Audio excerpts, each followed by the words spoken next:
Good day and welcome back to another DBZ Dokkan Battle video. In this video we're going to be taking a look at to cut a long story short, the new 22nd World Tournament event. So this is a new DB story event.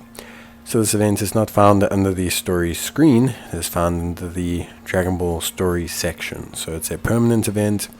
Pretty cool, pretty fun little event. I think it gives some pretty cool stuff. It gives you a Chiaotzu.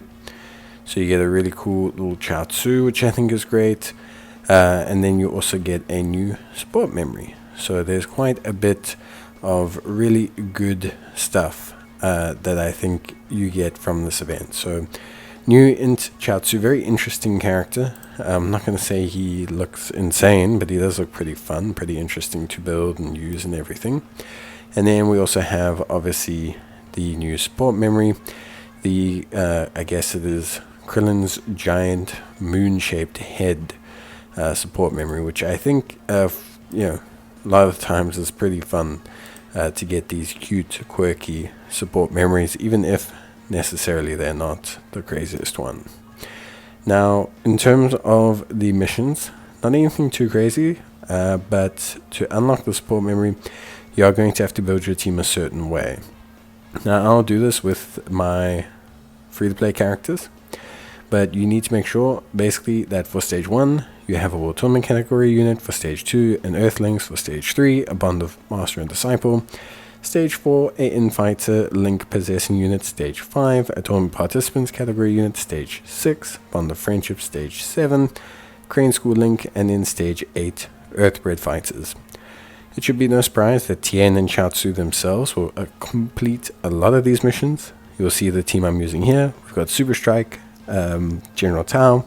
We've got Infighter from Krillin. And we've got the Jackie Chun. Honestly, between the Jackie Chun, the Krillin, and the General Tao, those will pretty much cover all of these missions. Also super important, please remember that there is a boost for this stage. So the higher the rarity of the characters from the World Tournament, the better your drop rate will be. If your drop rate is so good, then you will get more rewards, makes farming the characters and things a lot easier. You can also use support memories like Oolong, Bulla and Vegeta GT, etc. And those will help you out a ton. Now, the full moon support memory is pretty straightforward. Gives all allies attack of 22% and all enemies attack of minus 10% for 2 turns when there's a World Tournament category ally. Not crazy, but could be useful for things like things like ESBR. Could be useful for things like nuking events where you just want like a nice 22% attack boost. It is a red film event, 120. And yeah, honestly pretty straightforward. Chiaotzu, the copies of him drop from Stage 3. His Awakening Medals drop from Stage 6. Please remember you'll want to farm 14 copies of him minimum, because you will need to obviously fill out his hidden potential system and also max out his super attack level.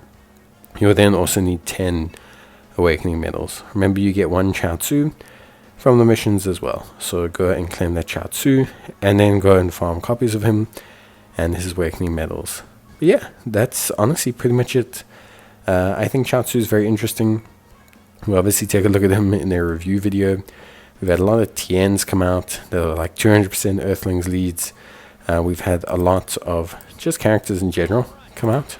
So we've had quite like a bit happening, really. And I think Tien, General Tao, all of them will help this Chiaotzu work out to his maximum ability. But I think he does operate best under those 2 characters. Makes sense, because this is an extreme Chiaotzu. So when Chiaotzu is actually an enemy in Dragon Ball. So it's very, very interesting from that perspective. We'll take a look at how to build him.